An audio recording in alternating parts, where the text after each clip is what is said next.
Бидний амьдрал, хөгжил, дэвшил байнга өсөн нэмэгдэж байгаа хэрэглээнд их дэлхийгээ хайрлах, ногоон соёл иргэншилж шилжих, эко үзэл санааг үр хоочтой хөвшүүлэхийг шаардаж байна. Бидний ирээдүй өнөөдрөөс эхэлдэг. 2013 он байгаль орчны боловсролыг дэмжих жил. Сайн байцгаана уу эрхэм хүндэт үзэгчдээ та бүхэн тавтаа сайхан амарцааж байна уу. Ногоон хөгжлийн асуудлаар шууд ярилцдаг нэвтрүүлгийн маань энэ 7 хоногийн дугаар эхэлж байна. Тэгэхээр үзэгч та бүхэндээ амлсан ёсороо бид мөн одоо өнгөрсөн 7 хоногийн турш бид нар нийгмийн мэдээллийн шин мэдээллийн хэрэгслээр өнөөдөр ярилцах гэж байгаа сэдвүүдээс судалгаа тандалтуудыг бол авсан байгаа. Тэгэхээр энэ 7 хоногийн ногоон хөгжил нэвтрүүлэг маань хөрсний бохирдол гэсэн сэдвийг онцолж байна. Тэгэхээр үзэгч та бүхэн санаж байгаа Монгол улс орны хэмжээнд одоо хөрсний бохирдол бол өнөөдөр бас нийтэд одоо дэлхийн дунджаас бол дээгүр өсөх хандлагатай. Өөрөөр хэлбэл одоо жишээлбэл Улаанбаатар хот нийслэлийн амьдарч байгаа хүн амын хувьд ч гэсэн эрүүл мэндийн хувьд ч гэсэн хөрсний бохирдлоос болж одоо эрүүл мэндийн хувьд нэлээд одоо бас эрсдэлтэй юм зөвлөд бол ажиглагдаж байгаа. Тэгэхээр энэ дэр бол маш олон янзын их сурвалжууд байдаг. Гэхдээ энэ удаагийнхаа дугаараар бид нар чухам өнөөдөр яг өнөөдрийн байдлаар одоо Монгол улс орны хөрсний байдлаа тэр дундаа нийслэл Улаанбаатар хотын маань хөрсний байдал ямар байна вэ гэдгийг бол эрдэмтдүүд дээр одоо бас хийсэн судалгаан дээр үндэслэн та бүхэндээ тодорхой мэдээллийг одоо хүргэхийг зарж байгаамаа. Ингээд нэвтрүүлэг маань уламжлал ёсороо шин мэдээллийн хэрэгслэр ирсэн одоо хүмүүсийн санал бодлыг эгэлж та бүхэндээ сэтгүүлч мөнхцөл мэдээлнэ. За үзэгчтэй арай минь төргий. Тэгэхээр ногоон хөгжил нэвтрүүлгийн захим хуудсанд энэ 7 хоногт бол маш олон үзэгч хандсан байна. Тэгэхээр яг өнөөдрийн байдлаар бол 9156 хүн одоо манай хуудсанд хандаж лайк дарсан байна. За энэ 7 хоногт бол хөрсний бохирдлын холбоотой асуудлаар ярилцсан гэсэн энэ сэдвээ бид одоо даваа гарагт зарласан байгаа. Тэгэхээр энэ асуудлаар бол өнөөдрийн байдлаар 5000 гаруй иргэн хандсан байна. За энэ яг өчигдөр 18 цагт бид бас олон нийтийн дунд санал асуулга явуулсан байгаа. Тэгэхээр хөрсний бохирдолд хамгийн ихээр нөлөөлж байгаа зүйлийг сонгоно гэсэн энэ санал асуулгыг явуулсан байгаа. За өчигдөр 18 цагаас эхлэхэд яг одоогийн байдлаар за 1159 хүн ахын хог хаягдал бол хөрсний бохирдолд хамгийн их нөлөөлж байна гэсэн ийм хариултыг өгсөн байна. За үүний дараагаар бол уулуурхаан салбарт хэрэглэж байгаа бодисууд гэдэгтэр 433 хүн саналаа өгсөн байна. За мөн үйлдвэрийн хог хаягдал за тухайлбал арьширны үйлдвэрүүд гэх мэт энэ үйлдвэрүүдийн хог хаягдал хөрсний бохирдол дээр нөлөөлж байгаа гэдэгтэр 289 хүн саналаа өгсөн байна. За нэвтрүүлэгт бол бас байнга идэвхтэй оролцож захим хуудсанд бол сан сэтгэлдээ үлдээдэг хүмүүсүүд байдаг. За манай энэ 7 хоногийн нэвтрүүлэгт бол Чингачук Чак гэсэн нэрээр одоо оролцдог хүн бол Эрдэнэчлон гэсэн хүн бас студиудад ирж шууд нэвтрүүлэгт оролцож байгаамаа. За баярлалаа мөнхцөл сэтгүүлчээ. Тэгэхээр үнэхээр одоо Батхишг докторд би хандах гэдэг энэ танах газар зүйн хүрээлэнгээс өнгөрсөн 2011 онд бол бас наривчлсан судалгаануудыг хийж исэн. Ерөнхийдөө одоо бидний сая шин мэдээллийн хэрэгслэр цахим хаягуудад хандсан үзэгчдийн маань бас тэр ерөнхий хандлага бол ерөнхийдөө хөрсний бохирдлын гол одоо их усэр бол хатуу хог хаягдал аж ахуй нэгж бол найл өрхийг хүмүүсийн хайж байгаа хог хаягдал гэдэг дээр одоо бас хамгийн их саналуудыг ирүүлсэн байгаа. Яг үнэхээр энэ одоо өнөөдрийн нөхцөл байдал ямар байгаа вэ? Яг одоо үнэхээр одоо хөрсний бохирдлод нөлөөлж байгаа хамгийн гол их усэр нь юу вэ?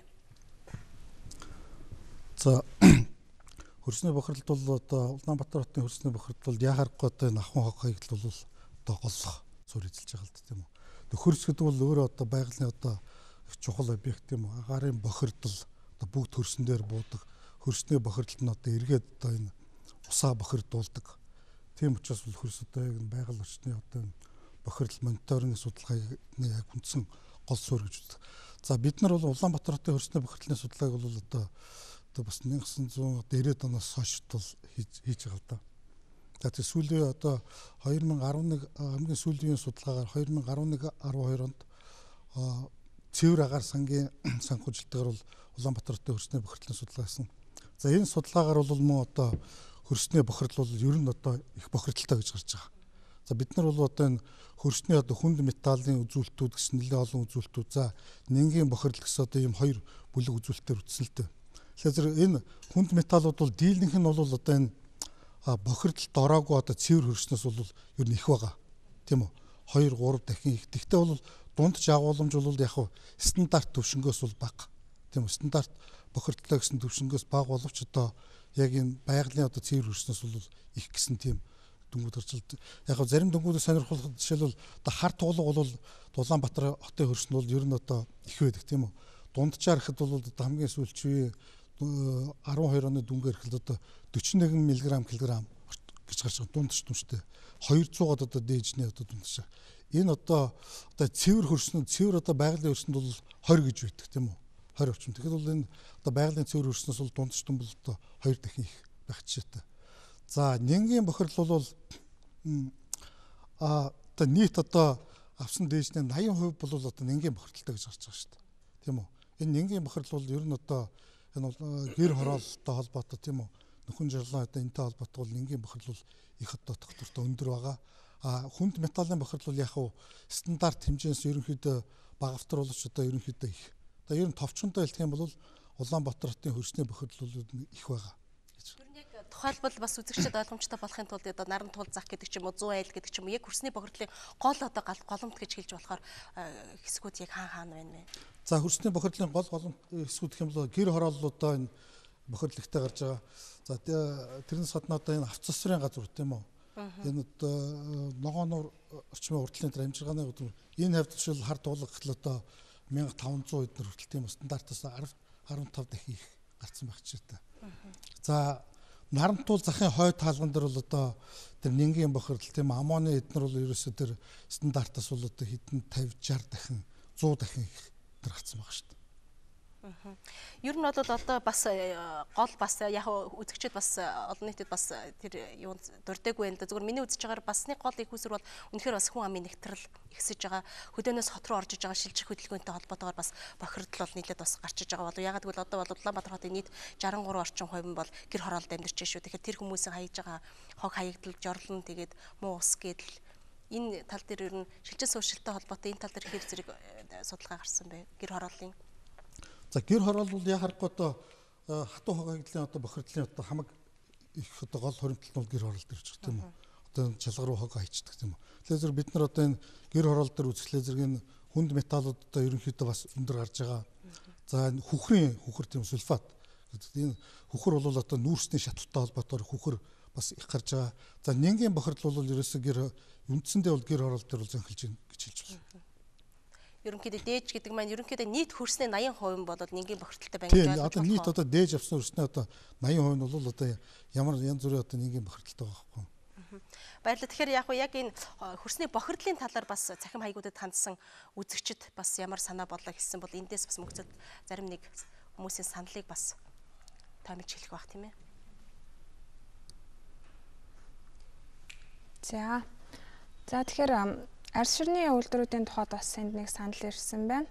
Арьс ширний үйлдвэрүүд бас хит их шахаж барьсан орон сууцнууд хөрсний бохирдолд ямар нэг нөлөө үзүүлж байгаа байхаа. За учир нь манайд буугнарсан барилга байгууламжууд тоогоо алдсан сэргээдгүй юмаа гэхэд ямар нэг байдлаар бүрд ордохоос өмнө орвтой арга хэмжээ авах нь зүйтэй юм шиг санагддаг гэсэн за дөнгөж сайхан ирсэн санал байна.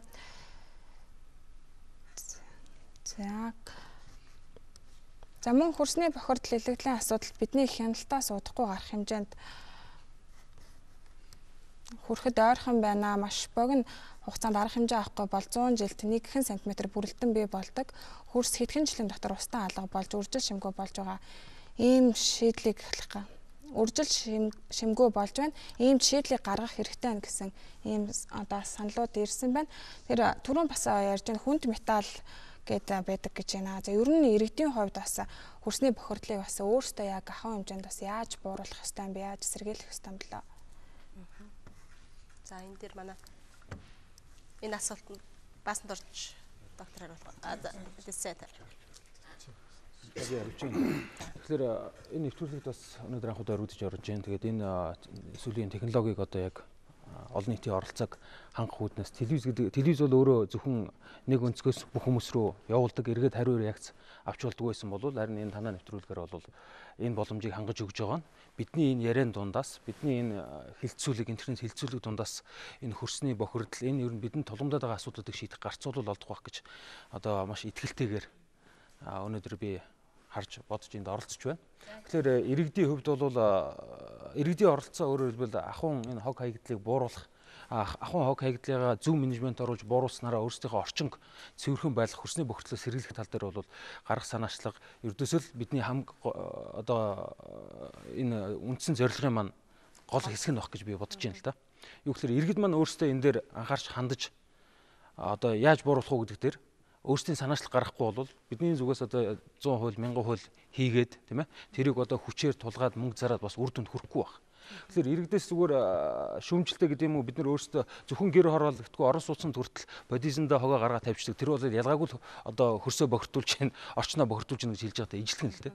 Тэгэхээр тэрэн дотор өөртөө амьдраад байхад болоод байгаа юм шиг санагдж ивэл одоо тэр хизээч арилахгүй. Тийм учраас хүмүүсийн өөрсдийнх нь ухамсарт өөрчлөлт гарах хэрэгтэй байна л да. Тэгэхээр энэ дээр бол ялангуяа энэ залуучууд фэйсбүүкт орж байгаа энэ монголчуудаа хандаж хэлэхэд бүгдээрээ энэ дээр өөрчлөлтийг өөрөөсөө гэж хүмүүс бас ярьдаг. Тэр дагуу ажиллах зөв юм шиг санагдаж байна л да. Маш их баярлалаа. Үнэхээр одоо бидний ногоон хөгжил гэж энэ хуудсанд бол ерөнхийдөө бол яг өнөөдрийн байдлаар 9000 гаруй одоо хүмүүс бол зочилсан байж байгаа. Тэгэхээр яг таны хэлдэг шиг бидний нөгөө хайгаад байдаг нөгөө олон 100 хуулийг батлаад хэрэгждэг. Тэр гол одоо бас арга зам шийдэлч гэсэн мэдээж бас яг эндээс бид нар тэрэл зүйлийг бас олж харахын тулд энэ сошиал медиаг бол давхар одоо бас ингээд уламжлалт мэдээллийн хэрэгсэлтэйгээ давхар одоо ажиллаж байгаа л да. Ер нь бол яг үгүй биднэрт бол хууль бол та бол сая дурдж явах шиг хангалттай хууль байгаа. Хамгийн гол нь хуулийг яагаад амьдралын хөрсөн дээр хэрэгждэггүй юм бэ? Хуулийг хэн хэрэгжүүлэх ёстой юм бэ гэдэг. Тэгэхээр зэрэг хөрс хамгаалах цөлжилтөө сэргийлэх хууль гэдэг өнгөрсөн одоо хавар 5 сард одоо байгалаар багц ууланд хүрээнд шинэ хууль батлагдсан байгаа тийм. Ер нь энэний одоо жишээ нь хэрэгцээ шаардлага юу байсан? Ер нь зорилго нь юу байсан? Шинэлэг зүйл нь бас юу юм бэ? Яагаад тэгэхээр зэрэг бусад одоо өмнө нь байсан суурь хуулиудаар бас энэ чинь зохицуулагдаад явж байсан харилцаа шүү дээ. Яг энэ тал дээр та бас юу хэлэх вэ? Тэгэхээр энэ орчны бохирдлын асуудал бол бас дээхэн үед бол харьцангуй гайгүй байсан л да Улаанбаатар хотын хэмжээнд. Ялангуяа 2003-4 оны зуднаас хойш бол Улаанбаатар руу одоо нөгөө нүүдэлж ирж байгаа одоо гэр хороол сууршиж байгаа бас хүн амын тоо бол эрс нэмэгдсэн. Түүнийгээ дагаад энэ хөрсний бохирдлын асуудал бол томор одоо проблем болж гарч ирсэн. Тэгэхээр өнгөрсөн онд бол одоо манай эрдэмтдийн ажлын хэсэг, хуульчдын ажлын хэсэг суугаад бол энэ хөрс хамгаалах цөлжтэй тэмцэх хуулийг бол шинээр одоо хуучин бол өөр хуулиудын бүлэг заалтаар орж зохицуулагддаг байсан. Энэ эрх зүйн зохицуултыг бол бий болгосон. Тэгээд харин яг одоогор бол манай байгаль орчин ногоо хөгжлийн яамны зүгээс бол эдгээр хуулиудыг дагаж гарах журмуудыг боловсруулаад явж байна. Тэгэхээр энэ хилцүүлгийн бас өөр ач холбогдол нь юунд байх вэ гэхээр энэ журмуудыг одоо хэрэгжүүлэхэд шинээр бий болгоход энэ хүмүүсийн санаачлагыг авах тал дээр бол бас нэлээд өөр ашигтай хилцүүлэг бол хам болоо гэж харж байна л да. Тухайлбал өөрөө хэлсэн түрүүн хүмүүсийн нягтралаас болоод хөрсний бохирдол их болж байна. Өөрөөр хэлбэл хогноос гадна одоо нягт хотын зөв төлөвлөлтгүй байдлаасаа болоод хөрсний бохирдлын асуудал гарч ирж байгаа. Дээр нь бас эдийн засгийн байдалтай холбоотойгоор хөрсний бохирдол бол бас нэг том үзүүлэлт нь мөн. Тэгэхээр нөгөө ногоо хөгжил, байгаль хамгаалах, орчныг хамгаалах асуудал бол зөвхөн одоо байгаль орчны юу гэдгийг хог хаягл гэдэг юм энэс гадна эдийн засгийн өшөр буюу одоо манай улсын эдийн засгийн нөхцөл байдалтай манай иргэдийн өөрсдийн дундаж орлоготой бол маш их шууд холбоотой. Тэгэхээр энийг бас давхар авч үзэж энийг яаж шийдэх юм байгаа. Тэгээд манай яамны зүгээс бол энэ Улаанбаатар хотын захирагч Улаанбаатар хотын хоттой хамтарч болоод хамтран ажиллах гэрээнд гар үсэх зорсон байгаа л да. Тэгэхээр энэ чиглэл энэ хүрээнд 13 онд бид нар юу хийх гээд байна вэ гэхээр энэ хог хаягдлыг боловсруулах, энэ хогийг цуглуулахын сүлжээг илүү боловсронгуй болгоё. Одоо явж байгаагаас нь илүү хэд дахин хөрөнгө хаяж, тийм ээ? Энийг зохицуулж өгье. Тэгээ энэ зохицуултыг төрийн зүгээс хийчихнэ. Харин иргэдийн маань зүгээс нийслэлчүүдийн маань зүгээс юу хийх ёстой гэхээр бүгдээрээ одоо сэтгүүлдээ нэг өөрчлөлтийг хийе. Тэгэхээр энэ өөрчлөлтийг хийхин тулд одоо их олон хүний оролцоо чухал байсан. Бид энэ яамныхаа зүгээс мэргэжлүүдийнхэн гаргасан дүгнэлтийг энгийн ойлгогдохоор ард иргэдэд хүргэе. Нийслэлчүүдэд хүргэе. Нийслэлчүүд маань харин тэрэн дээр эргээд реакцлаач одоо хариу үйлдэл хийгээч. Хариу үйлдэлийг яаж хийх вэ гэхээр өөрсдөөсөө эхлээд хогоо жишээлбэл ямар байдлаар зохицуулах хэрэгтэй байгаа. Тэр ядчил англиар тавих те тэр болгоныг хийгээч. Залуучдын байгууллагыг бид нараас уриалаад байгаа энэ ондоо багтаж бид нар юу хийж чинь гэхээр энэ хогийг ангилж одоо хүргэдэг хайдаг энэ систем рүү хүмүүсээ одоо бас татаж оруулъя. Би саяхан бас манай яамны зүгээс Японы байгаль орчны яамтай очиж хог хаягдлыг хэрхэн зохицуулж одоо тэрийг ашигтай үйлдвэр болгож байгаа тухай бас туршлага судлаад ирсэн баг. Тэгэхээр бид нар Японоос бол энэ хог хаягдлыг боловсруулах, орчныг цэвэр байлгах тал дээр бол ердөөсөө нэг 10 жилийн хойно явсан байл. Япончууд 10 жилийн өмнөөс хогоо ангилж ялгаж болж эхэлсэн. Сая өнгөрсөн одоо 8-9 оноос хойш хуучин болон 3 ангилдаг байсан. Одоо бол 16 ангилдаг болцсон. Явж явах шээд. Бид нар бол тэрийг гүйцэх болцоо байна. Ягаад гэвэл бидний өмнө биднэрт энэ тулгарч байгаа энэ орчны бохирдлын, хөрсний бохирдлын одоо асуудлууд, бусад асуудлууд бас дандаа бүгд л даваад гараад ирсэн. Тэгээд шийдсэн арга замууд нь тэн дээр байж байгаа. Тэгэхээр энэ арга замуудыг бид нэр гаргаж ирж эрдэмтэн судлаачдынхаа одоо хийсэн судалгааг таниулъя, арга замыг нас таниулж өгье. Энэ дээр иргэдийн маань оролцоо маш чухал шүү. Тэрийг бас иргэд маань ойлгож байгаа бах. Энэ дээр бас бүгдээрээ хамтарч ажиллаж болох байх гэж бодож байна. Өөрөөр хэлбэл орчноо цэвэрхэн болгочих юм бол бид нар өөрсдийнхээ хүүхдүүдийг ямар орчинд амьдруулах уу, тийм ээ? Өөрсдөө бас ямар цэвэрхэн орчинд амьдарч болох вэ гэхээр ердөөсөө л эцсийн дандаа хүний сэтгхүү асуудал байгаа учраас энэ дээр л их том өөрчлөлтийг хиймээр санагдав. Тэгэхээр хүний сэтгхүү, хүний сэтгэл тэгээд иргэдийн оролцоо гэдэг энэ дээр үнэхээр яах аргагүй одоо хөндөгдөж яригдж байлаа. Тэгэхээр одоо манай нэвтрүүлгээ түрүүн мөнхцөө сэтгүүлч бас дурдсан Эрдэнэ чулуун одоо иргэн бол оролцож байгаа энэ хүн бол манай ногоон хөгжил хуудсанд бол байнга идэвхтэй оролцдог юм хүн байгаа. Тэгэд өөрөө бол бас гэр хороолд амьдардаг. Ер нь бол бас тэгээд гэр хорооллын орчныг бас яаж ногооруулж болох вэ? Энэ дээр хувь хүний өөрийнх нь санаачлах ямар байдаг юм бэ гэдгийг бас өнөөдрийн манай нэвтрүүлгэнд бас бусад иргэдтэй бас урайлж хэлэх болов уу гэж бодож байна. Эрдэнэ чулуунгаа за микрофоноо. За хөтлөгчтэй их баярлалаа. Тэгэхээр түрүү манай зулаа маань миний нөгөө фэйсбүүкт байдаг нэрийг хэлж чадахгүйсэн те. Чингач Кук гэдэг. За би бүгдийн энэ нэвтрүүлгийг сонирхолтой болгохын тулд бас жоохон домог товчхон хэлчихийд болох уу? Болно. Тэгээ нөгөө харийнхан одоо энэ Европчууд Америкийг эзэлж исэн үе саяхан штэ 200 гаруй жилийн өмнө тийм ээ. Америкийг эзлээд Америк уугуул иргэд нь эх орныхаа төлөө байгалаа хамгаалахын төлөө тэр газар хөрсөнд нь байгаа алтыг хамгаалахын төлөө маш их тэмцэж исэн. Тэрний нэг гол баатар Чингач Кук гэж хүн байдгийг. Тэгэхээр би баг байхдаа тэр киног үзээд миний сэтгэлд их хоногшсон. Тэгээ явдаа Монголд би саяхан одоо энэ фэйсбүүкт ороод манай энэ ногоон хөгжил Монголын ирээдүйг гэсэн энэ сайхан нэвтрүүлэг энэ олондоо нээлттэй болдог нь бол маш их одоо талархаж байна. Тэгээд би Чингач Кук гэдэг нэрийг өгсөн чухамдаа Монголоос тийм баатар олдоогүй надад нэрийг зэлчих. За энэ товчхон дом. Тэгээ сая одоо манай ногоон хөгжлийн одоо тэргүүлэх чиглэлийн яамны удирдлага энд хурж ирж суугаад миний сэтгэлийг одоо их баярлуулсан үг хэлж байна. Иргэдийн оролцоог бид тал бүрээс нь дэмжинэ. Сая ялангуяа энэ хөрсний бохирдолд цөлжилтийг сааруулах хууль батлагдсан. Энэ бол бие даасан хууль. Ганцхан сэдвээр их ховорхон байдаг юм шиг байлаа. Би энийг бас харж исэн. Энэ бол багц хуулинд ордог. Гэхдээ манайх бол яг энэ сэдвээр бие даагаад тэгээд энэ хуулийг би уншиж судалсан. Сонирхсан эргэн хүний хувьд. Яагаад гэвэл би өөрөө 7 жилийн өмнө ер нь энэ гэр хорооллын орчныг өөр болгож болдгийм болов. Ер нь би өөрөө үзээд алдвал яасан гэд хотоос шилжээд гэр хороолд зориуд очиж амьдраад тэгээд энэ хөрсний бохирдолтыг яаж хүн багасгаж болох уу гэдгийг бодит амьдрал дээр хийж үзсэн. За тэр нь яг хөөхтөр нөгөө энгийн логик байгаа шүү дээ. Энгийн байх тусам агуу байдаг гэж. Тэгэхээр энийг бол манайх энэ төр засгийн хийх ажил, энэ ногоон хөгжлийн яамны хийх ажил гэж манай иргэд ерөөсө бодож болохгүй. Яг өнөөдөр та өөрөөсөө энэ шинжилгээг эхлэе гэж манай дид сайд их сайхан үг хэлсэн тийм ээ. Тэгэхээр би 7 жилийн өмнө яг энийг хийгээд өнөөдөр би зүгээр ингээд өглөө босоод цонхоороо харахад битүү ой дотор байгаа юм шиг ийм орчныг бүрдүүлж чадсандаа их баяртай байдгийн. Тэгээд би юу хэлэх гэж байна вэ гэхээр энэ Facebook одоо ногоон хөгжил Монголын ирээдүй гэсэн энэ нэг сошиал нетворкийн гараад ирэнгүүт одоо над шиг ийм бодож байгаа хүн зөндөө байгаа. Ганцхан бид олохгүй байгаа. Жишээ нь төрийн байгууллага иргэдийн хоорондоо уялдаа холбоотойгоор бас хангалтгүй байна шүү дээ. Иргэд маань өөрсдөө яг юу хийхээ, ямар замаар яаж явж хүрэхээ мэддэггүй.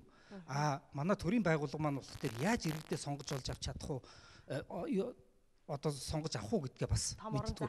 Тэгэхээр манай би одоо бүр зориуд энэ нэвтрүүлэгт одоо энэ талархлаа илэрхийлэх гээд байгаа дахин яг энэ одоо сувгаар бид бие биенээ олж авч байна. Тэгэхээр одоо нөгөө Ямааны халуун дээр гэж байдаг да. Надад миний толгойд бодож санаж байгаа манай энэ Улаанбаатарыг тойрсон гэр хорооллыг ногоон хороол болох боломж нь би өөрөө амьдралынхаа 7 жилийн туршид өөрөө туршаад үзсэн болох тэр боломж нь байна. Арга замууд нь байна. Бүх юмын төлөвлөсийн толгой дотор яваад байгаа. Тэгэхээр бид одоо цаг алдалгүй дид сайд дээр тун удахгүй очиод энэ нэвтрүүлгээр тийм ээ одоо гэрчин зөндөө олон хүн байна шүү дээ. Манай цэнхэр дэлгэцээ үзэж байгаа хүмүүс байна. Тэгэхээр би очиод ажил хэрэг болгоод магадгүй хэзээ нэгэн цагт хөтлөгчтэйгөө яг энэ хөрсний бохирдолтыг гэр хороололд хэдийн хэмжээгээр багасгасан үр дүнгээ яриад энэ хэсэг одоо энэ зааланд эргээд уулзаж болох ийм боломжтой. За их баярлалаа. Үнэхээр одоо сэтгэл хөдлөж байна ингээд яг л бидний бас хүсэж хүлээжсэн яг л ийм хүмүүсийн санаа бодлыг л төр засаг иргэдийн хоорондын холбоосыг үнэхээр бид нар бас энэ нэг хүн ч гэсэн нэгдэхгүй. Тэгэхээр нэг хүний санаа бодол маш олон хүмүүст нөлөөлнө. Яагаад гэвэл энэ хүн өөрөө бас гэр хороолд амьдарч байгаа усаар тэр орчинд амьдарч байгаа бүх хүмүүс мэдээж энэ хүний энэ бас туршлагыг бол бас дэлгэрүүлэх байхаа гэдэг ногоон хөгжил нэвтрүүлэг бол найдаж байна. Ингээд бусад одоо манай Эко Аз сургуулийн оюутнууд одоо төсөх курсын оюутнууд манад оролцож байгаа. Та бүхэн бас яг энэ саяын иргэдийн оролцоо, ерөн хөрсний бохирлыг хувь хүмүүс бид нар өөрснөө яаж ухамсарл, яаж санаачиж, өөрснөө яаж сэтгэл гаргаж энэ бохирдлоос одоо өөрсдийгөө бас хамгаалж болох вэ? Яаж одоо ногоон хөгжил бас тодорхой хэмжээгээр бодит хувь нэмрийг оруулж болох вэ гэдэг дээр юу бодсоо одоо энэ дээр бас та бүхэн чөлөөтэй нээлттэй саналуудлаа хэлэх үү. За баярлалаа, тэндээс нэг хүн орж байгаа шүү. Микрофоноо дамжуулаарай. Сайн байцгаана уу? Экос сургуулийн 3 дахь курсын оюут мөнхтэй байна. За. Миний бодож байгаа бол одоо энэ арь ширтний үйлдвэр гэж яриад байгаа. Энэ болохоор ерөөсөө арь ширтний үйлдвэр одоо Монголд байгаа нь 29, Улаанбаатарт байгаа нь 29 үйлдвэр байгаа. Энэ үйлдвэрүүд болохоор ерөөсөө одоо хэрэгжилж байгаа химийн бодисын хэмжээг ерөөс 3-аас 4 дахин илрүүлдэг. Хорон болон сульфидний одоо хэмжээгээ хэтрүүлж хэрэглээддэг. Энэ болохоор урдсан цэвэрлэг, харьгаад цэвэрлэг барилгад оршдог. Энэ болохоор яадаг гэхээр ерөөс бүрэн цэвэрлж чаддаг. Ачаал нь ихтсэн. Тэр бодисын хэмжээ ихтсэн байгаа болохоор хөрсний бохирдол маш шууд нөлөөдөг. Тэгээд ариун цэврийн шаардлага маш хангаддаг. Ерөөсөө ингээл энэ тэндүү ингээл бага үс ноос тэгэл айгүй өнөр танар. Одоо 19 тийшээ бол айгүй их байдаг. Энийг бол одоо мэрэгжлийн хэлтийн байгууллага ч юм уу одоо төрөөс бол маш анхаарал таваад оюун шин гаргах ч юм уу. Эсвэл тэр 29 үйлдвэрийг нэгтгэх ч юм уу маш том үйлдвэрийг барих хэрэгтэй. Маш гоё. Олон улсын стандарт нийцсэн тийм үйлдвэр бариул зүгээр мөн болов. Тэр хувийн яг орчин сайжруулна гэдэг бол маш гоё зүг байна. Бид нар саналдаг маш гоё дэмжиж байна. Гоё санаа байна. За их баярлалаа. Өөр ярих хүмүүс. За. Эко сургуулийн багш Эрдэнэ хоёр байна. За хүний оролцоо талаас нь одоо яаж хүний сэтгэлгээг өөрчлөх вэ гэвэл тухайн хүний боловсролын асуудалтай бас энийг ярих хэрэгтэй. Тухайн одоо 10 жилийн боловсрлоос нь ч юм уу те багаас нь одоо тэр экологийн боловсрол гэж бид нэр яриад байгаа. Энийг бол одоо төлөвшүүлж өгөх хэрэгтэй. Тэр хөрсийг одоо хөрс гэж юу вэ? Энэ хөрс одоо бидэнд ямар ач холбогдолтой. Энийг бүр одоо хичээлийн хөтөлбөрт оруулаад те тусгай одоо нэг хичээл болгож оруулаад ингээд цаашаа энэ дээр шат шатаар агсаар хагаад дээд боловсролтой ороод ирэхэд энийг одоо энэ хөрсийг одоо яаж хамгаалт, хөрсийг яаж нөхөн сэргээд ин те хөрсийг одоо хамгаалах аргачлалууд нь юу гэдэг одоо хөрсийг бохирдуулсны одоо нөхөн төлбөр тооцох аргачлал ямар байдیں۔ Те энэ мэдийг одоо хүүхдийн дээр одоо оюуны боловсролоор нь дамжуулаа яах юм бол бас ач холбогдолтой болов гэж бодож байна л да. Бас тийм бол ингээс суулгаад их юм бол тухайн хүн бас багаасаа экологийн боловсролын чиг хандлагатай болоод ирэх байхаа. За баярлалаа. Үнэхээр энэ бол бас их гол санаалтай байгаль орчин ногоон хөгжлийн яам бол 2013 оныг байгаль орчны боловсролыг дэмжих жил гэж зарласан саяхан зарласан. Энэ бол үнэхээр яг аргагүй. Өнөөдөр 1000 бид нар хууль гаргаад 1000 маш олон нэвтрүүлгүүдийг бид нар хүргээд энд бол үнэхээр тухайн хүний мэдлэг тухайн хүний сэтгэлгээнд одоо ямар нэгэн байдлаар хүрч очиж чадахгүй байгаад байгаа шүү дээ. Тэгэхээр мэдээж ямар нэгэн байдлаар боловсрол, экологийн боловсролыг дээшлүүлэн гэдэг бол энэ бол бас магадгүй энэ хуулийг бас нэлээд амьдралд үр өгөөжтэй хэрэгжүүлэх бас нэг арга зам байж болох юм уу гэж. Баасан дорж доктор Танди гэж бодож байна. Та бол бас сая би даасан хуулийг их хөрж авсан эрдэмтдийн нэг байгаа шүү дээ. Ер нь энэ хуулийг та ямар хуу одоо концепцийн хувьд ер нь ямар хуу одоо амьдралын хүрсэн дээр буух хэрэгжихээр ийм амьдралд ойрхон хууль болсон гэж үзэж байгаа вэ? За хөрс хамгаалах зөвлөлтөө сэргийлэх хууль гэж байгаль орчны багц хуулиуд дотор нэг одоо үндсэн хууль болж орсон. Энэ бол одоо Монголд ер нь бол анхудаа ийм бие даасан хөрс хамгаалах зөвлөлтөө сэргийлэх хууль боловсруулсан байгаа. За энэ хуулийн үндсэн гол зорилго нь гарах болсон шалтгаан боловсруулах зэрэг ерөнхийдөө бол бид нар одоо мэдж штэ энэ за Улаанбаатар олон тов суурин газруудын хөрсний бохирдол их байна. Хөдөө талдаа бэлчээр одоо доройтсон, сүлжсэн, нийт нутгийн 70 гаруй хүн сүлжсэн. За хөрс ургамлын одоо ургалтын хэмжээ бол багассан ч гэх юм одоо гээд байгалийн одоо хүчин зүйлүүдийг одоо үнэлээд за энэний үндсэн дээр одоо энийг бол гарцаагүй одоо хуулиар зохицуулах. За тэгээд тэрнийг цааш сэргийлэх, хамгаалах талын одоо арга хэмжээнүүдийг төлөвлөж хууль эрх зүйн хүрээнд энийг зохицуулахаас өөр аргагүй болсон байна гэдэг бол энэ бодлого шийдвэр гаргах одоо төвчний усуд бол онцлон анхаарч тэгээд энийг бол баталж гарсан байхгүй юу. За энэ хууль өнөөдөр бол хуулийн бүтц бол ерөнхийдөө бол 13 зүйлтэй. За энд бол тэгээд энэ хуулийн хүрээнд тухайн орон нутгийн төвчин засгийн газраас өсвөлээд орон нутгийн иргэд хүртэл одоо ямар үүрэгтэй оролцох юм бэ? Ямар одоо хүмүүсийн иргэдийн оролцоог идэвхжүүлэхэд юу байна? Тийм ээ, засаг шийдвэр гаргах улсууд одоо ямар одоо чиглэлээр ажиллах юм? Судалгаа шинжилгээний байгууллагууд ямар төвшөнд ажиллах юм гэд ийм хэсгүүдийг өрн тодорхой зүйлчлэр ингээ заагаад өгсөн байна. За дараагийн шатны ажил нь болохоор хөрсөнд үзүүлж байгаа одоо хор хохирлыг тооцох. Тэнд үзүүлж байгаа тэр бохирдуулсан, хордуулж, доройтуулсан хөрсний илэгдэл левдрэлд оруулсан байдгийн бохирлуулсан энэ одоо хүмүүс бол хариуцлага тооцож байгаа. Ийм арга хэмжээ бас байна. За дараагийн дугаарт нь бол мэдээж дандаа ингэж хүн чинь муу талаасаа байхгүй шүү дээ. Бас одоо хөрсний үржил шимийг сайжруулдаг, саяын одоо Эрдэнэ Чулуунгаа ярьдаг шиг ийм санаачлагтай, идэвхтэй санаачлагтай эзэмсэж байгаа, амьдарч байгаа байр орноо, газар нутгаа одоо сайжруулж байгаа ийм усуд бас тодорхой хэмжээгээр урамшуул олох шиг юм байх чинь ийм одоо заалтуудыг хэсэгчлээд одоо бие даалгаад энэ хуулийн дотор ингээд тодорхой хэмжээний заалтуудыг оруулсан байна. За хөрс хамгаалах талдаа болохоор зэрэг энэ хууль бол манай орны чинь одоо нийт газар нутгийн чинь 6 хэсэг туваадаг. Газрын нийгмийн сангийн ангиллаар. За тэр дотроос хот сүрэнгийн газар, хөдөө аж ахуйн газар, тусаа хэрэгцээний газар, за он сонгийн газрыг одоо эхний удаа энэ хууль дээр яаж одоо хамгаалах вэ?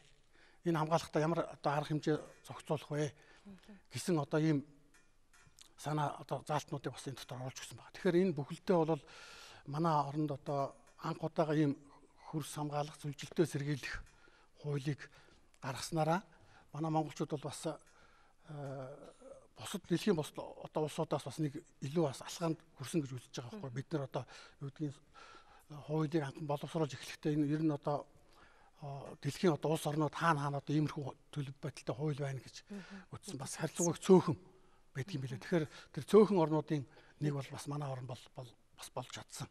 Тэрүүгээр бас одоо даваа талтай ийм учиртай одоо тэгэхээр тэлгүй ягаад гэвэл мэдээж өнөөдөр бол Монгол улс орны хувьд бол одоо бас Аз бүстэй ч гэсэн ерөнхийдөө уур амьсгалын өөрчлөлт хүчтэй өртөж байгаа орнуудын нэг бол яалтчгүй бид нар бол уур амьсгалын өөрчлөлтийг гэрчин болж амьдарч шүү дээ. Тэгэхээр яг энэ үед одоо хуурайшилт ингэж эрчимтэй явагдаж байгаа газар нутгийн маань зарим судлаачдын хэлж байгаа 90 орчим хувийн дунд буюу дээд зэрэглэлд хүчтэй өртөж сүлжилтэнд өртөж байгаа. Яг ийм үед одоо тодорхой хэмжээгээр бас засгийн газраас, улсын их хурлаас энэ ногоон бодлогын хүрээнд ийм эргэцэн орчин таатай болгож байна гэдэг бол энэ бас нэг бид нэрээ бас нэг уур амьсгалын өөрчлөлтөд тэмцэх, хөрсийг хамгаалах бас нэг арга зам юм болоо гэж тий. Батгшиг докторлоо би эргээд хандах гэдэг байна.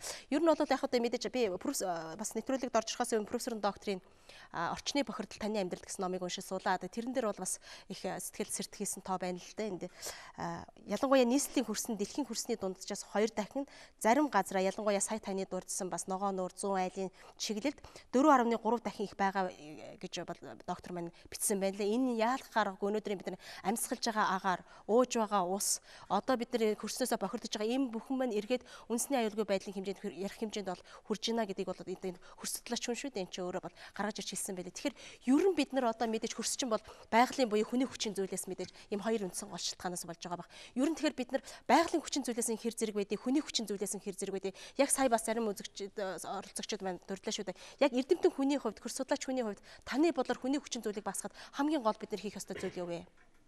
Тэгээ за хөрсний бохирдол, хөрсний эвдрэл бол яг байгалийн эвдрэл бол явагддаг тийм үү? Хөрсний бохирдол бол одоо яхахгүй одоо хүн л бохирдуулж байгаа байхгүй.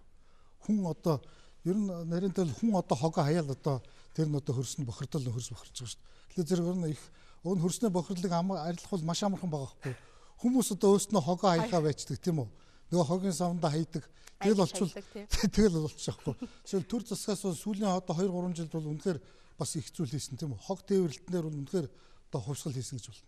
Одоо хог тээвэрлэлтийн машин бол одоо сүүлийн 2 жилд 2-3 дахин нэмэгдсэн байгаа тийм үү? Одоо энэ улс бол бас өчнөө олон тэрбумаар ингээл сайжруулах гэж байна. Тэгэхээр зөв хүн хогоо хаяад одоо Монгол орны Улаанбаатар хотын онцлогод бол яхахгүй одоо хүмүүс хогоо хийж байгаа хгүй. Баруун солгоог хогоо хийж чинь тийм үү? За энэ юуны хуулийн дээр бас жишээл хуучин байсан ахын болон үйлдвэрлэлийн хог хаягдлын хуулийн дээр одоо ийм залт байсан шүү дээ. Зөвөр одоо тамхи бохны ишээ хайсан хүнийг нэгээс 10,000 төгрөгөөр торно гэсэн хууль хийж байгаа шүү дээ. Одоо бид нар ярьдаг чинь Сингапур одоо жигтэйхэн мэлээ одоо ингээд тамхи шүтэнсэн хаяхлаа зэрэг одоо хэдэн доллараар торгодог. Тэг Монголд ялгаагүй л шүү дээ. тийм бол байж л байгаа байхгүй. Жишээлбэл гудамжинд явж байгаа хүн тамхи ингээ хайчаад хуулийн дагуу 1000 төгрөгөөр торгож босгоор л байгаа байхгүй. Тэгэхээр зэрэг хуулийн хэрэгжилтийг одоо жоохон гэлтгүй одоо хуулийг одоо хэрэгжүүлэх тийм үү. Хүмүүс ч одоо яг ухамсараараа битгий хаяачиг л одоо өчнөө хураалж чинь тийм үү. Тэгэхээр зэрэг одоо яахарахгүй бүх улсаар бол хуулийн юу хэрэгжилж байгаа байхгүй. Болохгүй үнийг одоо торгодог хууль шүү дээ. Энэ хуулиуд дээр бол байж л байгаа тийм үү. Зориултын бус газраа одоо хог хайсан иргэн байгууллагыг одоо хэдэн төгрөгөөр торгоно нэрэн тийм үү. Энэ хуулийг одоо жоохон ч гэсэн одоо юм хэрэгжүүлдэг юм ажлуудыг бол ингээд одоо явуул бас зүгээр шиг санагдаж байна. А тэр түрүүн Эрдэнэ Чулуунгоо хэлжсэн тэр гэр хорооллын ногооруулах асуудал дээр бол энэ бид нар бол хуулийн дээр бол одоо юм газар эзэмшигч нь бол энэ 10% ногооруулна гэсэн тийм хуулийн залт үүсэж байгаа шүү дээ. Тэгэхээр гэр хорооллын жоохон газартаа юм жишээлбэл 700 м2 тийм газартаа усуд бол 10% гээд нэг 7 м2 ч энэ жоохон газараа бол ногоон болох ёстой гэсэн хуулийн залт байж шүү дээ. Ийм бол бас шинэ залт биш шүү дээ. Энэ бол суур хуулиудад бол энэ 10% байх хэрэгтэй. Хуулийн дээр мөн орцсон байж байгаа тийм үү? Гэтэл яг өнөөдөр бас яг ийм 10% ногооруулсан айл яг хэд байна гэдээ үзэхээр бас л нэг дүгнэлт гарах байх. Энэ бол яг хуулийн үүднээс одоо тийм одоо эзэмших газар дээр 10% ногоон байгууламжийн улсуудыг торгох залт байж байгаа шүү дээ. Гэтэл торгосон хэд байгаа бол? Тэгвэл Улаанбаатарын 200 мянган гэр айл гэр бол бүгд л торгуулах болчиход шүү дээ. Тэгээ энэ дээрээс бид дэд сайд амархан шүү дээ. Жохон газар одоо зүлэг тариад за бүр болдгоо мод тарьдгүй маа гэдэг жохон сөөг тарьж болно шүү дээ. Жохон сөөг тариад эсвэл одоо энэ нэг жохон өвс ингээд үр цацаад ногоон болгох нэг тийм ажил биш шүү дээ. Судалгааны ажлууд бас их муу байгаа байхгүй юу? Олон нийтэд одоо энэ гарч байгаа ийм хуульч бол ийм шүү, хариуцлага гарч байгаа тооцох хариуцлага нь ийм шүү гэдэг мэдээлэл сурчлагыг олон нийтийн ийм сувгуудаар, сошиал ийм сайтуудаар айгүй сайн цацчих хэвээр. Одоо жишээ нь таны сая хэлдэг дээр тамхиг хаягд 10,000 төгрөгөөр ингээд 5,000-аас 10,000 төгрөг торгодог гэдэг зарим хүмүүс мэдэхгүй шүү дээ. Одоо нийгэм тэр хэрэгжихгүй байна гэдэг хэвээр эхлээд өөртөө тэр гаргасан хуулиас сурталчилж өгж ойлгуулсныхаа дараа тэр хэрэгжлийг хангаж иж гаргах хэрэгтэй болов гэж. Гэхдээ ийм жоохон ийм юунууд явчвал хүмүүс бие биенээсээ сонсч штэ. Жишээл одоо энэ тэнд нэг жоохон цагдаа нар ингээд торгоод эхэлчихвэл биенээс бол би эртээ тамхиа хийсэн чинь 1000-аар торгуулчлаа тийм үү. Эсвэл ингээд хогоо хийсэн чинь тэгээ хууль барьж ирээд нэг 2-3 цагдаа ирээд 10,000-аар торгочлаа гэл ингээд энэ тэнд жоохон ингээд торгоод эхэлчихвэл чи бие биенээсээ ингээд сонсоод өстө торгодог юм байна болдгүй юм байна гэд мэдэн шүү дээ. Энийг шууд хэрэгжүүлж л эхлэмээр. Нөгөө хөшүүргүүд бол их олон янзын байж болно. Сая манай докторын хэлдэг бас зөвлөдөө хуулийн хөшүүрэг хэрэглэх. А нөгөөх нь соён гэгэрүүлэх. Манай энэ багш хэлж байна тийм ээ. А нөгөөх нь яаж болох вэ гэхээр эдийн засгийн урамшуул. Ялангуяа өнөөгийн манай нийгэм эдийн засгийн нөхцөлд гэр хорооллынхны амьдралын түвшин ямар байгаа вүлээ.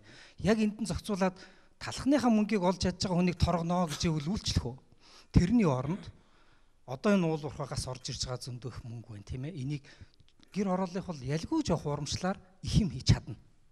Тэгэхээр энэ нийслэл би одоо сая нөгөө батлагдсан тэр хуулийн дагуу нэг ганцхан зүйлийг тодруулаад манай одоо шийдвэр гаргах түвшний улсууд байж байгаа учраас тодруулъя гэж бодож энэ завшааныг ашиглаад юу гэхээр сая тэр 7-гийн 2-ын 4-ийн заалтан байлээ. Хингуй хэлдэг тэр нэг иргэн өөрийнхөө эзэмшлийн буюу өмчлөлийн хашаа одоо газарт 10-аас доошгүй хувийг моджуулсан, зүлэгжүүлсэн байх ёстой гэдэг нь тэр заалт байгаа. За тэгээд урамшууллын бүлэг бий. Урамшуулах. Энэ хуулийн бас нэг онцлог нь тэр штэ. Урд хуулиудад ер нь тийм урамшууллын юм байдгүй би харж ирсэн. За тэгэхээр урамшуулаад ирэхдээ бас энэ дээр нэг жоохон ноо байна. Яагаад гэвэл иргэдээ мартцсан. Сая 300 мянган хүн амьдарч байгаа нийслэлийн тэгээд энэ гэр хороол нийслэлчүүдийн 60% амьдарч байгаа гэр хорооллын иргэдийг урамшуулах заалт жоохон заалт оруулсан бол их чухал хууль болох байсан. Хэрэгтэй хууль заалт болох байсан. За би юу хэлж байгаа нөхдөр энд урамшуулах нэг 5 зүйл байлээ. Тэр нь ихэвчлэн компаниуд, аж ахуйн нэгс нөгөө газар тариалан эрхэлдэг компаниудыг л урамшуулад байх юм байл. Тэгэхээр одоо энэ хаягдсан, иргэн хүн хаягдсан. Тэгээд би сая дид сайд маань нөгөө журам нь боловсруулж байгаа гэхээр бас найдлага тавиад байгаа. За тэгвэл журмаар зохицуулж болох юм байна. Тэгээ энэ дээр ер нь энэ эрх бүхий улсуудтайгаа яритаа гэж би дотроо хувь хүний хувьд бодож явсан юм. Зөв тулгаасаа да. За маш их баярлалаа. Яг төгс хууль гэж бол байхгүй. Би яг дараагийн асуудлыг асуух гэж байсан. Тэгэхээр энэ журманд бол яг одоо саяын санааг бол оруулж болох юм шиг та бас энэ дээр бас би ясаа бодож сууж байна л та. Бид нэр гэр дотор хог хайдггүй юм шиг ба. Гэр дотор хогийн саундаарч яаждаг. Машин дотроос хайдггүй. Тэгээ яадгүй гэхээр өөрийнх нь амьдрах орчныг зөвхөн гэрээр зөвхөн машинаар төсөөлөд байдаг. Гэтэл чинь таны амьдарч байгаа орчин чинь энэ Улаанбаатар хот тэр хамар хашаа чинь тэр чигээр, Улаанбаатар хот тэр чигээр байхгүй. Юу гэхээр Улаанбаатар хот бохирч ийн гэдэг чинь та өөрөө тэндэгүүр явна гэдгийг л маань нийслэгчүүд маань, монголчууд маань ойлгочих юм бол энэ ердөөсөө маш богино хугацаанд бид энэ асуудлыг шийдэж чадна гэж бодож байгаа. Урамшууллын асуудал дээр та хэлж байна. Одоо жишээл мод тарих хөдөлгөөнүүд маш олон хөдөлгөөнүүд өрнөөд ингээ явж байгаа тийм ээ. Нэг яг би таны ярьсан санаан дээрээс үндэслэж бодоод байна. Юу гэхээр нэг асуудал нь юу гэхээр жилжингээл энэ тэнд мод тариад байдаг. Үр дүн гардггүй дараа жил нь хүчдэг. Яадгүй гэхээр нэг арчилгааг нь хайчаад байдаг манайхан. Аваачаад нэг олон хүмүүс мөнгө зараад л ажил болол тарьчдаг, хайчдаг. Тэгэхээр яг энийг нийслэлийн одоо гэр хороолд амьдарч байгаа иргэдийг тэр шигээр нь моджуулах гэд ингээ явах юм бол маш их боломжтой. Энэ ердөөсөө юу гэдгийг монголчуудын хийж үзээгүй шин юм ердөөсөө биш. Миний мэдхийн Ховд аймгийн Манхан сумын нэг настай хүн бий. Би одоо нэрийг санахгүй. Тэр хүн яасан гэхээр насан туршдаа мод тарьсан. Одоо тэр Манхан сум руу ороод үзэхлээр ингээд ойр орж байгаа юм шиг ордог байхгүй. Тэгэхээр нэхгүй хүний хүчин чармаалт бүхэл бүтэн сумыг тэр чигээр нь ойжуулж чадж байгаа. Тэгэхээр энэ таны хэлж байгаа энэ санаа одоо айл болгон 7 м квадрат мод тарих хөдөлгөөн өрнүүлээд энэний санхүүжилтийг хаанаас ямар зохион байгуулалтаар шийдэж болох юм тийм ээ. Ингээд шийдэх юм бол нөгөө цэвэр агаар сан гэдэг одоо бид нар айл болгоныг 100-аар нэг стандартын бүрэн шаталтаа 100-аар хангаж байгаа гэж одоо төрийн шийдвэр гараа явж байгаатай ижилхэн бас энэ модон дээр ийм асуудал гарахад бол одоо болохгүй зүйл байхгүй юм байна. Энийг харин энэ залуучууд маань та бүхэн маань бүгдээрээ дэмжиж хөдөлгөөн болгоод өрнүүлвэл хүн болгоны анхаарлын төвд нэгэнт энэ асуудал орчих юм бол хөрөнгөний асуудал ердөөсөө проблем биш байдаг юм билээ. Яг би асуудлыг л гаргаад хүн болгон боддог болчих юм бол энэ дээр мөнгөө гар татах хүн байхгүй болчихдог.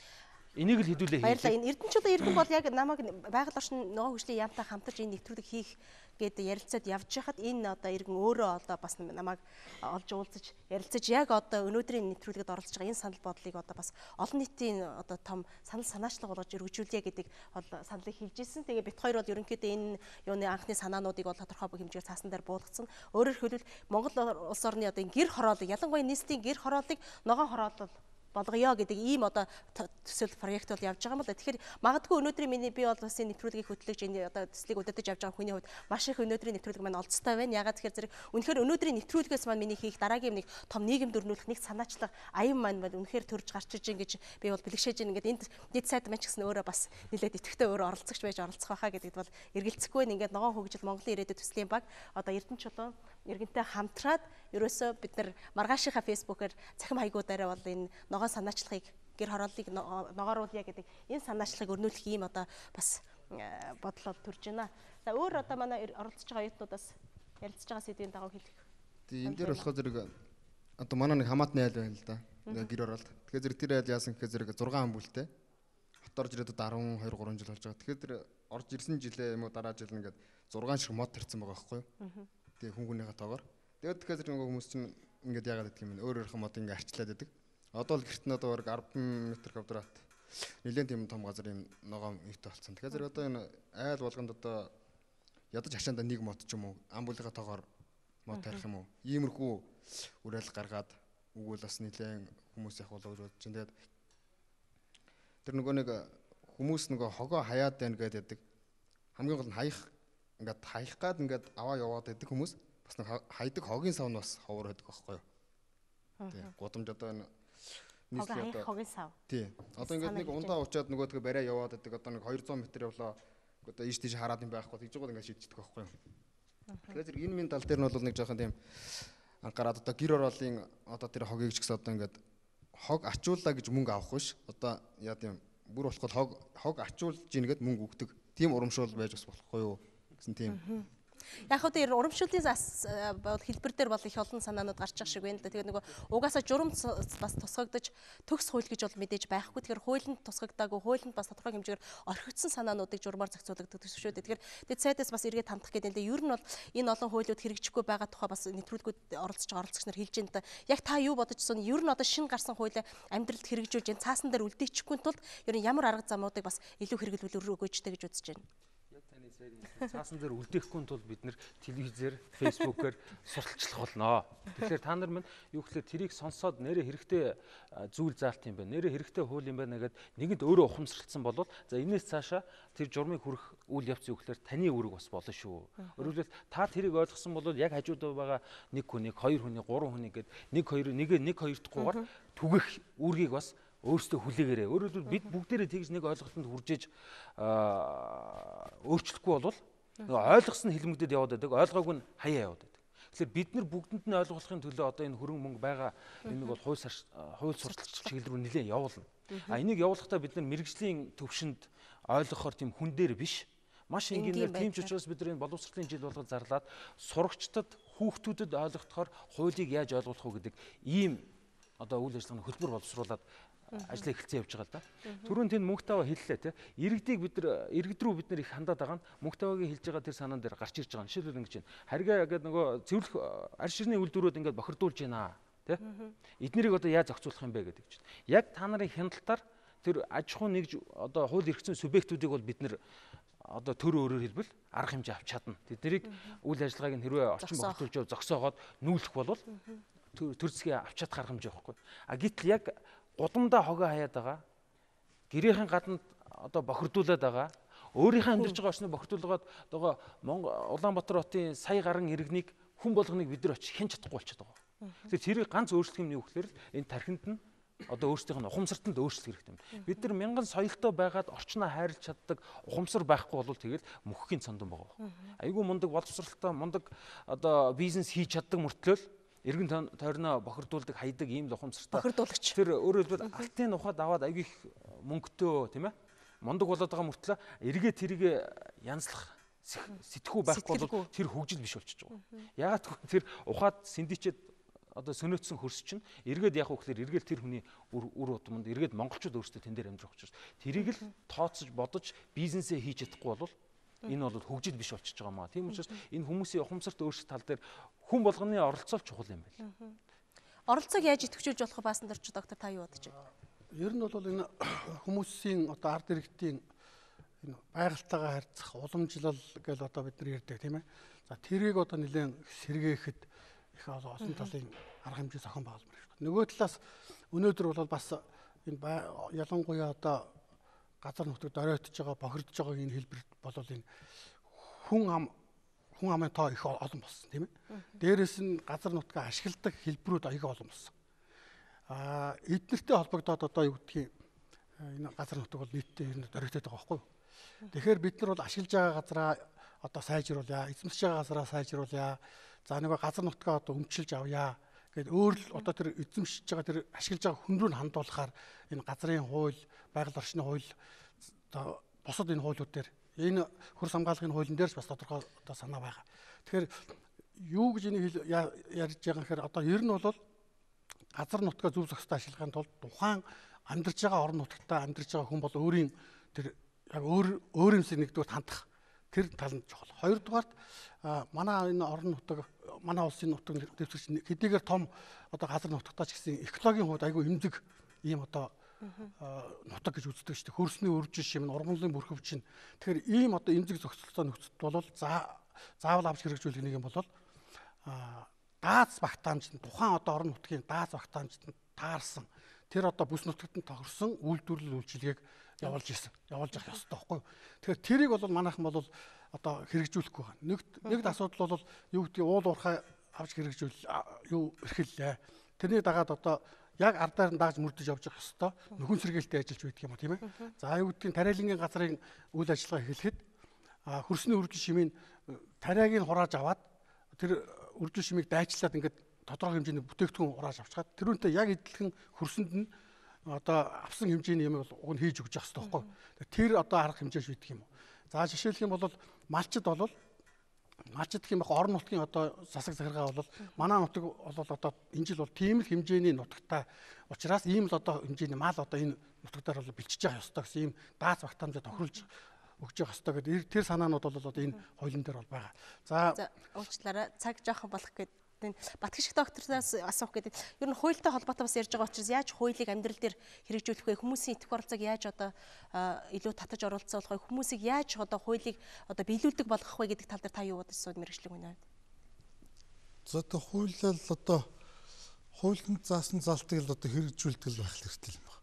Хийн тулд хуулийг яаж сурталчлуул өрөөгөөж тээ. Одоо телевиз сонин болоод одоо сайн дураар сурталчилж байна тийм үү. Тэгээ одоо нөгөө талын одоо шийтгэлийн арга хэмжээ ш тэр мэрийг аль алийг хослуулах хэрэгтэй байх гэж бодож байна. Тэгээс бид нар ч одоо өчнөө яриад битгий тэгээгээл болохгүй байгаа юм чинь. Тэгээ аль алийг ингээд хослуулаад ингээд зөв зохицуулаач гэдэг юм уу тий. Хууль зүйч тал дээр бол манай хууль тогтоогчд буюу одоо байнгын ажиллагаатай парламент байж байгаа. Парламентын маань бас үйл ажиллагаанд зүгээр нэг дутагдал байгаа мөн гэж хараад байгаа. Юу гэхээр маш олон хууль боловсруулдаг. Эргээд тэрийг хүмүүстэй яг жинхэнэ хэрэглэгчтэй хүргэж өгдөг байхгүй. Бараа бүтээгдэхүүн үйлдвэрлэчихэд агуулгад нь тавьчихдаг.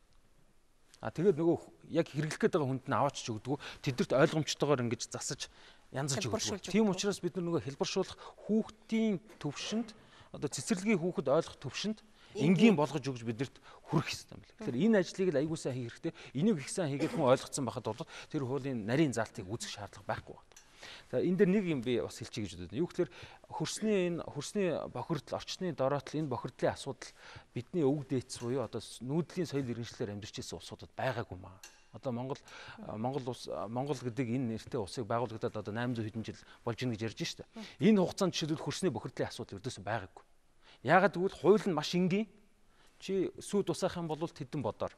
Чи усны ихэнд ингээд хувцас угаах юм бол тичнээ бодоор гэд маш энгийнээр их цэцэг хуулинд заасан байдаг. Тийм ч учраас бид нар юу гэдгийг нөгөө нүүдлийн соёл иргэншилтэд амьдарч явах үеийн монголчуудад энэ проблем байгаагүй. Бид нар одоо юу хийж ийм гэхээр сүүлийн 60 70 жилийн турш бид нар юу хийж ийм гэхээр бид нар соёл иргэншлийн шилжилт хийгээд байгаа юм. Тэгэхээр одоо бид нар яаж ийм гэхээр гэтэл юу гэдгийг одоо нөгөө Европын улсууд бол суурьшмал соёл иргэншилтэй улсууд энэ орчны бохирдол, энэ хөрсний бохирдол чи 200 300 400 жил юм байсан байхгүй бүгдэнд нь. Бид нар одоо суурьшмал байдалд амьдраад ирэхлээр нөгөө нүүдлийн соёл иргэншлийн маань хуулиуд үйлчлэхэ болоод эхэлчихсэн. Тийм учраас бид нар сэтгхүүгөө өөрчлөөд одоо энэ суурин соёл иргэншилтэд зогтсон сэтгхүүн ийм хуулиудыг ахуйн хуулиудыг бид нар бий болгох хэрэгтэй байгаа байхгүй. Хог хайж болохгүй, яаж болохгүй гэдэг хамгийн энгийн олон дахин ярьж байгаа юм тийм ээ. Тэгэхээр энийг л бий болгохын төлөө бид нар ажиллах зүйтэй болов. Энэ сурталчилгаан дээр нэг ном бариад байж л та. За энэ номыг бол энэ Швейцарын хөгжлийн агентлаг байгаль орчны яам манай одоо энэ геологийн хүрээлэн газар зүйн хүрээлэн гэдэргээд улсууд хамтраад энэ нийтийн одоо нийтэд ойлгомжтой болохын тулд ийм гарын авлага хийсэн байна. Тэгээ энэ бол яг нэг талдаа бол бид нар бол ингээд бичээд одоо бас нэлийн янзлсан. Гэтэл энэ юун дотор манай одоо шог зураач соёлын гавь сэтгүүлтэн цогтой их тэр хүн бол бас энд санал одоо хувь нэмрээ оруулсан л та. Тэгээ тэрийг бол зургаар одоо их янз янзын гой одоо юугаар хараалсан байна. Жишээлх юм бол одоо сүлжилтэнд нөлөөлөл хүмүүст одоо ойлголттой болохын тулд сүлжилтэнд хүргэж байгаа хүчин зүйлүүдийг энэ дээр одоо янз янзаар гаргасан. За мал сургийн бүтц дотор ямаа одоо сүлжилтийг дөрөй төлж яана гэдэг ингэсэн тэрийг бол одоо энд бол ямаа одоо Монгол нутгийг идэж байна гэсэн санаа гаргасан байдаг юм уу. За энд би бас нэг зураг бас зориуд харуулчих гэж бодож байна л да. Энд бол юу гэхээр ер нь газрын дөрөй төл сүлжилт маань бол маш их одоо хүний нүдэнд мэдэгдэхгүйгээр алгуур аажмын явагддаг процесс. Тэгээд энийг бол манай одоо зураач бол энэ дээр одоо бэлчээр нутгийг 9 цагаар зөөрлүүлээд бэлчээрээ дээр нь тавиад дор нь одоо доошоо нэг 9 ингээд урсгалтаар усаад орчдөг шүү дээ тийм ээ. Тэр одоо энэ гэх мэтчлэнгээр энэ одоо сурталчилгааны ажил бол ерөнхийдөө бол бас ер нь бол бусад хуулиудыг бас харьцангуйгаар энэ бас хэлбэрээ олоод бас явж байгаа. Тэгээ яаж иргэдэд тараагдах материал үнэгүй тараагдах уу? Энэ бол үнэгүй тараагдана тий. Ямар хэдэн хувь хэвлэгдсэн юм бол? Энэ ч одоо 1000-ад байгаа хаа. Ядаж 1000 хүн болоод шинэ хуулийн тухай энгийн хэлбэр байна. Энэ энгийн болгооднээс шог зургнуудыг олон нэмэгдсэн байна. Фото зургууд нэмээ сүлд нь хүмүүс илүү болгоно гэдэг бас нэг юм шинэлэг хэлбэртэй шог зургтай болсон. Энэ дээр жишээлх юм бол одоо манайхан уучлаарай бас дөрж байгаа номны тухай дахиж яах вэ? Манай мөнх зүй сэтгүүлч бас нэвтрүүлэг дуусгаас өмнө бас нэвтрүүлгийн үеэр ирсэн зарим санал бодлуудыг та мэдж хэлэх гэж байгаа шиг байна. За. За тэгэхээр яг нэвтрүүлэг бас үр дүнтэй явж байгаа болов гэж бодож байна. Ягаад тэгэхээр бас Facebook хуудсанд бас иргэдээс олон саналууд ирсэн байна. За би их олон саналаа болохоор нэрийн дурдаад явчих. За тухайлбал Нарны сахиус гэсэн нэртэй оролцогч маань яг нэвтрүүлгийг үзээд за айдастай юм аа хогоо хаяхгүй бай гэд маш олон асуултууд тавиад одоо өөр яах ёстой вэ гэсэн юм асуултыг асуусан байна. Тэгэхээр сая бас ярьлаа шүү дээ. Модоо тарih гэж энэ хуулиа биелүүлэх гэж. За болж игэл бас саяын номноос олж аваад бас харчих хэрэгтэй байх нь. За мөн Сами Рейне гэсэн за нэрний асуудал дээр бас гадаад нэртэй болохоор би их зарим дээр нь алдаад байгаа хаа уучлаарай. Тэгэхээр энд бол хамгийн гол нөлөөлж байгаа зүйл нь бол хүн шүү дээ гэд.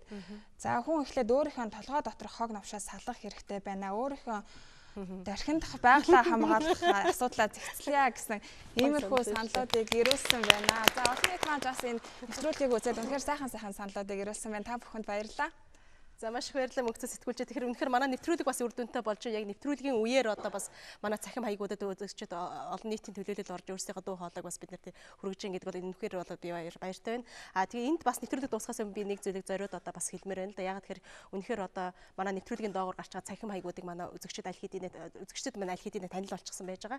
Тэгэхээр үнэхээр дугаараас дугаар болгоно 7 хоногоос 7 хоног болгон манай одоо ногоон хөгжил хуудсан тандаж байгаа үзэгчдийн тоо бол маш их эрчимтэйгээр өсөж байгаа. Энд бол ногоон хөгжил бүтээлийн хамт олон мөн хамтран нэвтрүүлгийг бэлтгэж байгаа байгальд оршин ногоон хөгжлийн яамны одоо бас тий хамт олон бол маш их баяртай одоо маш их таатай хүлээж авч байгаа шүү гэдгийг зориуд хэлмээр байна. Тэгээд дугаараас дугаар болгонд одоо бас цахим хаягуудад хандаж биднэрт үнэтэй санал бодлоо одоо оруулж байгаа энэ хүмүүсийг бид нар бас албан ёсоор нэвтрүүлэгт орж оролцуулж байгаа. Тэгэхээр түрүүн мөнгөцөл сэтгүүлч бас дурдсан өнөөдрийн манай нэвтрүүлэгт Эрдэнэ чулуун иргэн болоод оролцож байгаа. Тэгээд үнэхээр бас өөрөө бас ямар их итгэв санаачлагтай өөрөө ямар их тийм ээ байгаль экологт илэгтэй сэтгэлтэй хүн бэ гэдэг өнөөдрийн манай нэвтрүүлэгт оролцооноос бас манай үзэгчид сая харсан байх. Ингээд үнэхээр одоо байгаль их дэлхийг хайрладаг хүн гэж юу байх вэ? Тэгэхээр их дэлхий гэж бид нэр ижитэйгээ бол зөвлөж хэлдэг. Энэ одоо байгаль их дэлхийнхээ төлөө одоо Монгол хүн болгоны сэтгэл санаа зовж Монгол хүн болгоны энд одоо бас өөрсдийнхөө хувь нэмрийг одоо өчүүхэн жижиг гэлтгөө оруулах нь одоо мэдээж одоо манай нэвтрүүлгийн маань одоо байгаль орчин ногоон хөгжлийн яамны энэ жилийн бол одоо тий байгаль экологи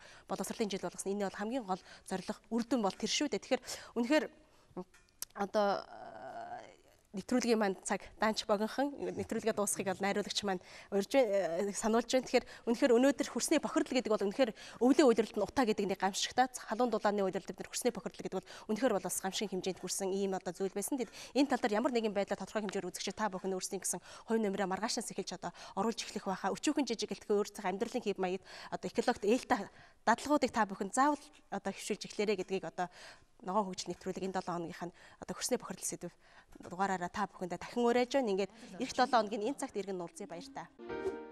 Байгаль орчин ногоон хөгжлийн яам үзүүлж байна. Ой модоо аврыг. Дэлхий дээр жилд 15 сая га талбайд ой мод устж байна. Үүний 3/1 нь зөвхөн цаас хийхэд зориулагддаг. Бид өдөр бүр цаг тутам хэвлэж байдаг. Одооноос хэмнэж эхлэе. Үсгийн хэмжээ 12 байхад хуудасны тоо 57 байна. Тэгвэл үсгийн хэмжээг 11 болгож багасгахад хэвлэх хуудасны тоо 50 болсон байна. Ингээд бид 12% буюу 7 хуудас хэмнэж чадлаа. Энэ юрдөө ийм амархан. Цаасаа хэмнээ ой модоо хайрлаж бай. Байгаль орчин ногоон хөгжлийн яам.